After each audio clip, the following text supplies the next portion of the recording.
How's that? Feels cool and refreshing, right? You were all sweaty anyway, and isn't it nice that the beer smell covers up the sweat? While I'm taking a break from cooking, Bob, all sweaty, splashes beer on me, grinning cheekily. Catherine, what are you up to? Did you spill something again? Hearing the commotion, my mother-in-law comes into the kitchen, blaming me. No! Bob splashed beer on me! To my own surprise, I retort quite loudly. Seeing my reaction, Bob keeps up his cheeky grin and plays innocent. What are you talking about? He wouldn't do that, would he? Even though my mother-in-law seems to know the truth, she defends Bob. The mix of frustration and shock makes me burst into tears right there. What the hell is going on here? Hearing my cry, my father-in-law rushes in. That's enough. You're no son of mine. Get out, now. Chastised by my father-in-law, Bob, overwhelmed, runs out of the house. Not knowing what might happen next. My name is Catherine. I'm a 49-year-old housewife. I live with Bob, my mother-in-law, and my father-in-law. All four of us share the family home. Bob is 55 and works as a salesman. He's apparently a department head at his company, and when he's home, he just can't stop complaining. Mostly to my mother-in-law, about his colleagues and superiors. The way my mother-in-law listens to Bob's rants, she seems to genuinely pity him, always taking his side, no matter how unreasonable his stories are.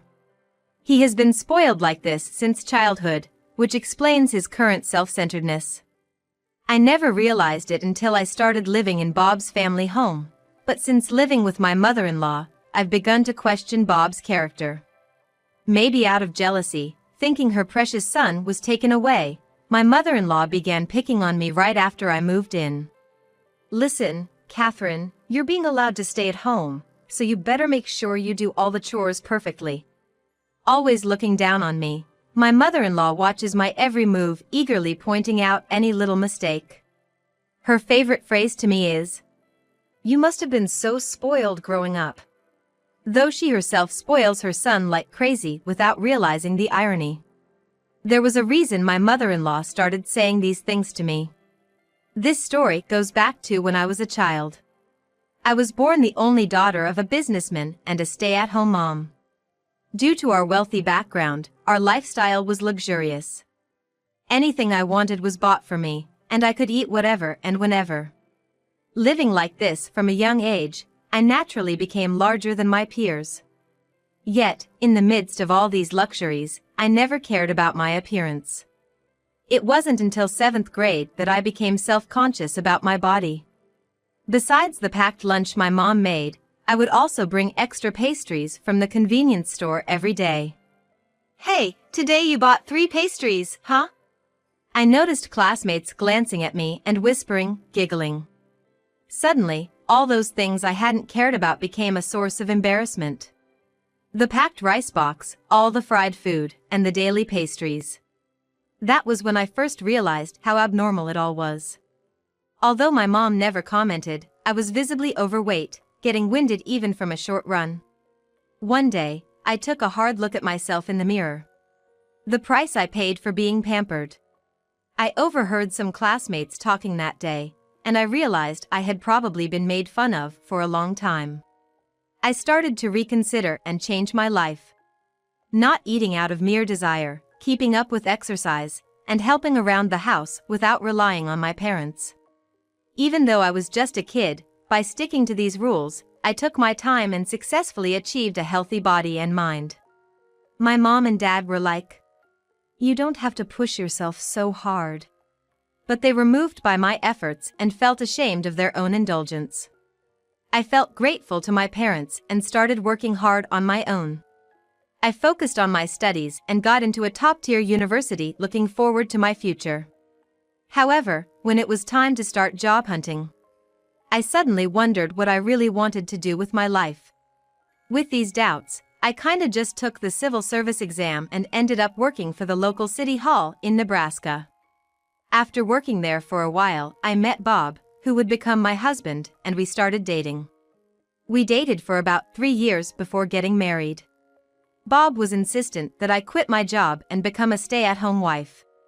I wondered, is this what typical happiness looks like? Marrying the person you love and being a housewife? I agreed to quit my job and started living with Bob. However, about 6 months into our marriage, Bob proposed moving to his parents' house. Turned out, his dad was seriously ill and needed care. He said he wanted to be close and take care of his dad, and I couldn't refuse his sincere request. Without giving it much thought, I was touched by Bob's kindness and agreed to move in. But this decision turned out to be a mistake. Living with his mother, Bob became like a completely different person. He prioritized his mother over me and followed whatever she said. They both teamed up and badmouthed me. Before we got married, I had shown Bob some pictures from my childhood as a sort of fun thing. He had complimented me saying I had worked hard to look so good, but now he used those pictures to mock me. He told his mother about my pampered upbringing and they made it into a laughing matter. Given all this, his mother perceived me as a spoiled princess. It's partly my fault for not thinking things through, but once we moved in, taking care of Bob's father became my responsibility. Initially, he was still of working age but became physically ill, making his daily life challenging. His mother didn't want to take care of him and schemed with Bob to have me move in and take on the caregiving role. Unlike Bob and his mother, his father was a gentle soul, always with a smile on his face. He felt bad for me being thrust into a caregiving role at a young age and always tried to make things easier. He noticed the harassment from his wife but felt he couldn't speak up due to his condition. Seeing him like this made me feel really bad for him. While my relationship with Bob worsened, I grew closer to his father. Despite his physical limitations, he was knowledgeable and taught me tips about cooking and cleaning.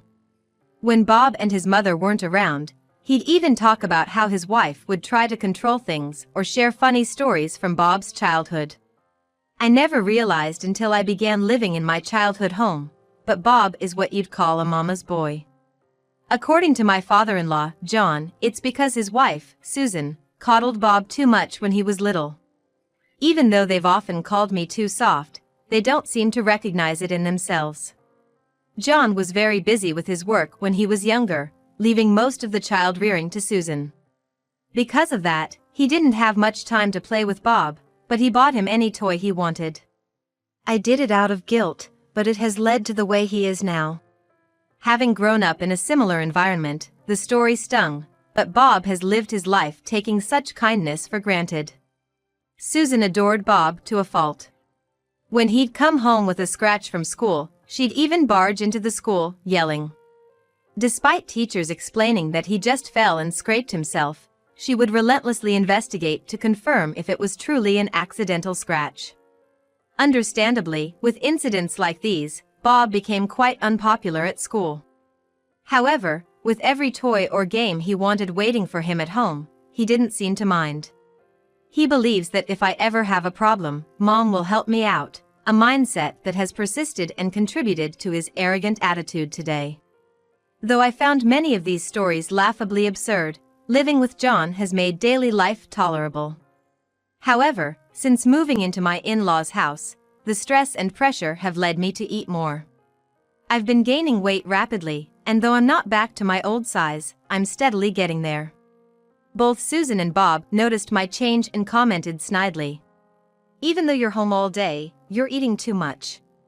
If I ever tried to explain myself, Bob would fly into a rage and say, "You should take a lesson from Mom. What stress? What pressure? Don't you dare mention such things in front of my mother. You should be more considerate of her." Whenever Bob felt I was speaking ill of Susan, he would berate me furiously. His constant criticism and harsh words only exacerbated my weight gain. "John, I'm so sorry. With me gaining so much, it must be hard for you to walk through the hallway." Initially, when helping John walk, I would stand beside him. But with my weight gain, I had to assist him from the front in the narrow corridor. "You don't have to worry about that. Thank you for always helping," John would reply, not blaming me at all. However, I indeed felt a sense of urgency regarding my situation. Then one day, as I was preparing dinner as usual, I finished cooking and was in the process of moving the dishes to the dining table.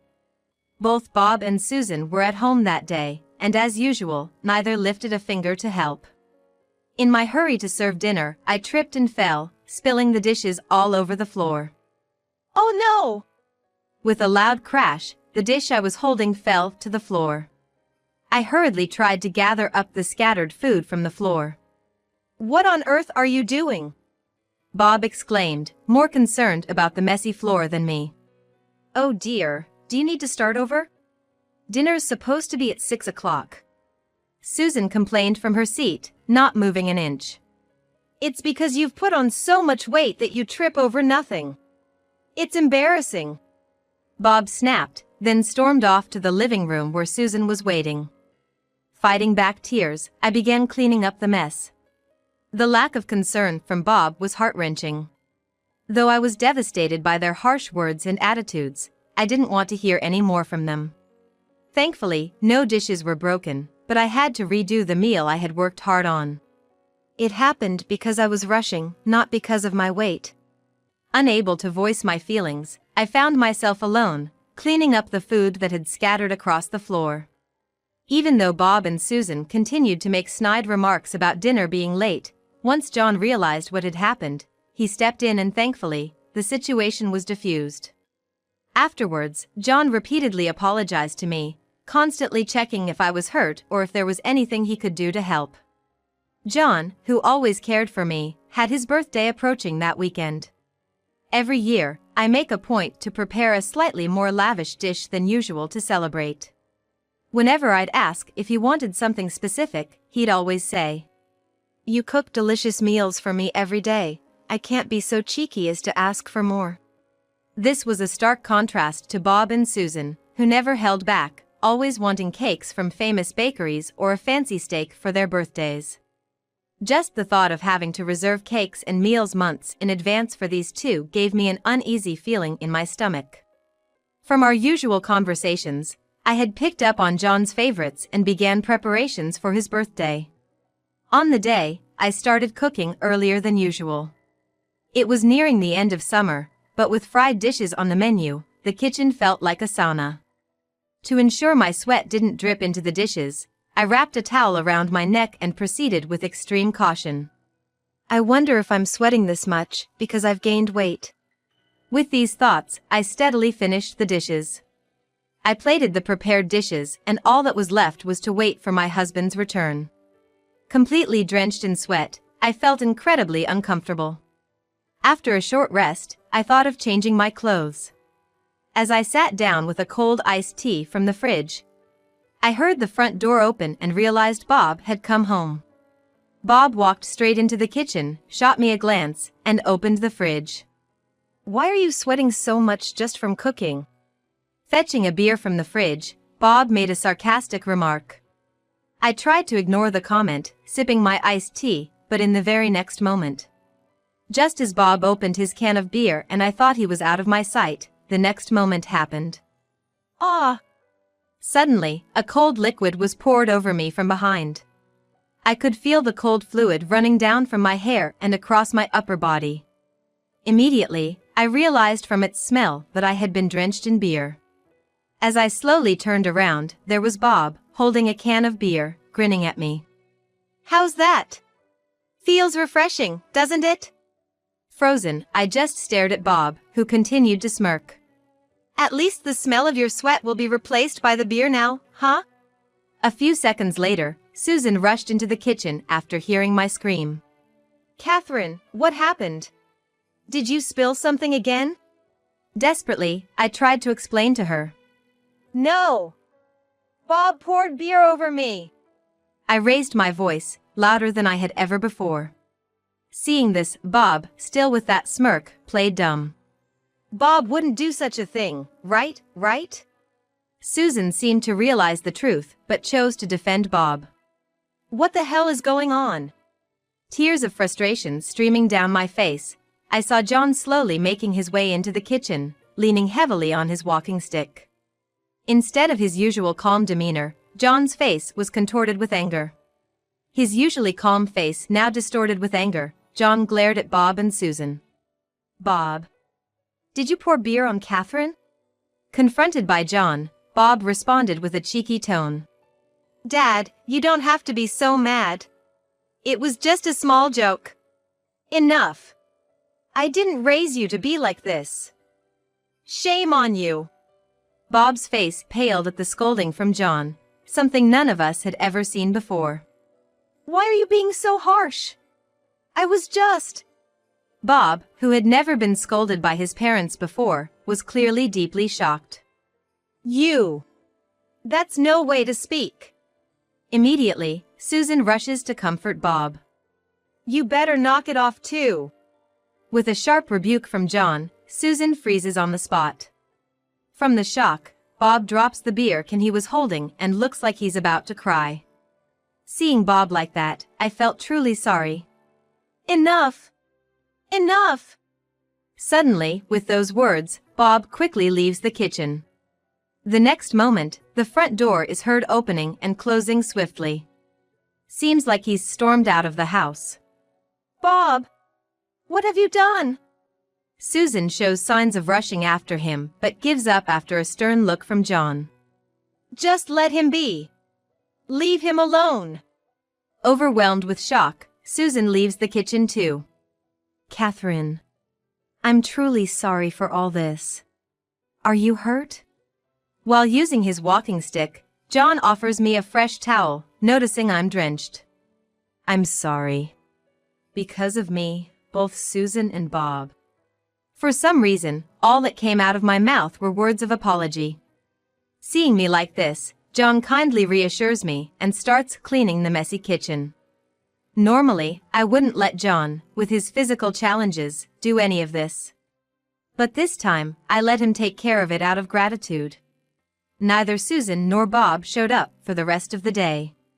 After cleaning the kitchen, John and I celebrated a quiet birthday and had dinner together.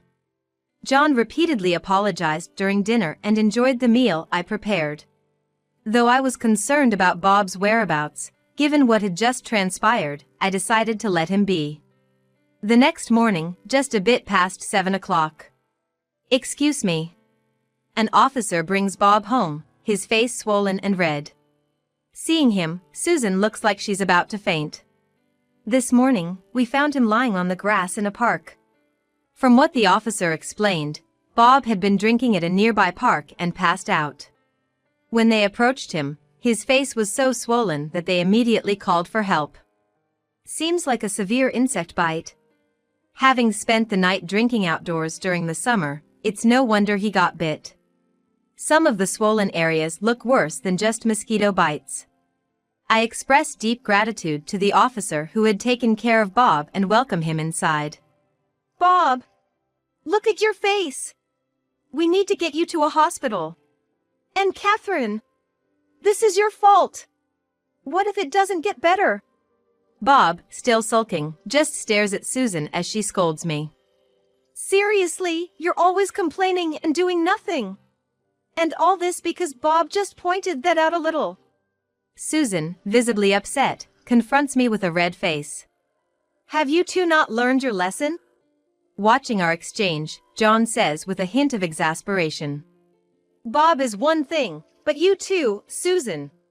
Pushing all the caretaking on Catherine and then complaining." John then goes on to express appreciation for my usual efforts. For a while, Bob, with his swollen face, listens to John but eventually bursts out in anger. "That's enough! Dad, you don't understand anything. Yeah, ever since you became like this, everything has been messed up." Now, Susan joins in, blaming John. "Both of you, stop it. Aren't you ashamed? Do you not realize how sorry and sad John feels for both of you?" Unable to hold back, I raise my voice. "People like you don't have the right to criticize others when you can't even understand such simple things." As I say this, Bob, losing his temper, charges at me. "Who are you talking to like that?" Bob pushes me, and I fall backward. "Bob!" Seeing this, John lets out a piercing scream. Both Bob and Susan snap back to reality and freeze in place upon witnessing John's anger. "Catherine, can you stand up? Are you okay?" John, showing concern for me, pulled his cell phone out of his jeans pocket. "Yes. My son Bob became violent, and someone got hurt." From the conversation, it was clear whom John was calling. After hanging up the phone, John glared at Bob and scolded him even more. "Bob, what you did is unforgivable. You need to pay for your actions." "What the? Dad, what are you thinking? Are you out of your mind?" Panicking, Bob clung to Susan, his face on the verge of tears. "Mom, what's gonna happen to me? Help me, do something." Neither Bob nor Susan could possibly understand how I felt watching Bob's pitiful state. After a while, the police officer who had escorted Bob earlier returned. Facing the pressure of John's account and the officer's presence, both Bob and Susan honestly described what had occurred earlier. Bob, still teary-eyed as he explained, and the officer listening to him was visibly irritated by the aggressor's behavior. The officer, heeding John's insistence, declared that he was gonna take Bob to the police station right then. I couldn't believe the turn of events and was unable to act, but I confided everything to the female officer who was with us. Both Bob and Susan broke down crying, repeatedly apologizing. Fortunately, I only had a minor bump on my head, but it was decided to take me to the hospital just in case. The officer seemed unsure of how to handle a family dispute, but due to John's firm stance, informed us they would treat it as an assault case. Later, after being checked at the hospital and returning, John warmly greeted me. "Were you okay? I'm truly sorry for all that's happened." Even though it was all Bob's fault, John apologized as if he himself had caused me harm. Susan had gone to the police station to provide a statement, being there with Bob for questioning. While I was at the hospital, John explained what had transpired and continued. "Catherine, I know it's not my place, but you should leave Bob. Being with a man like him will ruin your life. Forget about us and do what's best for you." I had been contemplating my future for some time, but John's unexpected suggestion took me by surprise. "He might reflect on his actions now, but I won't let him trouble you any further. You gotta live your own life." Sensing my emotions, John added, "I'm utterly disappointed in Susan. I've decided to move to a retirement community, so I'll be fine." It seems he has no intention of divorcing Susan, but doesn't want to live with her or Bob any longer. Hearing John's words, years of pent-up feelings overflowed, and I couldn't stop crying for a while. After that, I formally sued Bob. My claim was recognized, and I was granted a divorce and alimony. Furthermore, Bob was found guilty of assaulting me. Susan was shocked by Bob's arrest and the fact that John had left the house. John was thoughtful enough to consider my future and gave me some money for my immediate expenses, separate from the alimony. I thanked John many times for supporting me throughout, and that marked the end of my married life. A few months after divorcing Bob, I rented a new apartment and started working. Having lived with John, I became interested in caregiving. I began studying for the necessary certification and put a lot of effort into job hunting. Then, for my job, I also started eating better and worked hard to lose weight. I might not be back to my old self, but I've managed to get back into shape. Living with John helped a lot, and I quickly adapted to my job. With a lighter body, I moved around more easily and began to go out more on weekends. I was freed from a life where I lived in fear of Susan and Bob, always trying to gauge their moods. I sometimes missed the long years of marriage, but new encounters came my way. I started a cooking class as a hobby and got along with a like-minded man. Though I had traumatic memories from my life with Bob, I'm thinking of getting closer to him gradually. I had such encounters, but I regularly visit John at his care facility. John has always been concerned about me, and he was happy for me when I got a new job and met someone new. John would tell me, "You can forget about me now." But he's not like Bob or Susan. I deeply respect John as an individual. He chose to live separately from his beloved wife and imposed strict punishment on his only son, Bob. It must have been a tough decision for him. But he's now living his life positively. Seeing John, I've decided in my heart to live my own life positively from now on.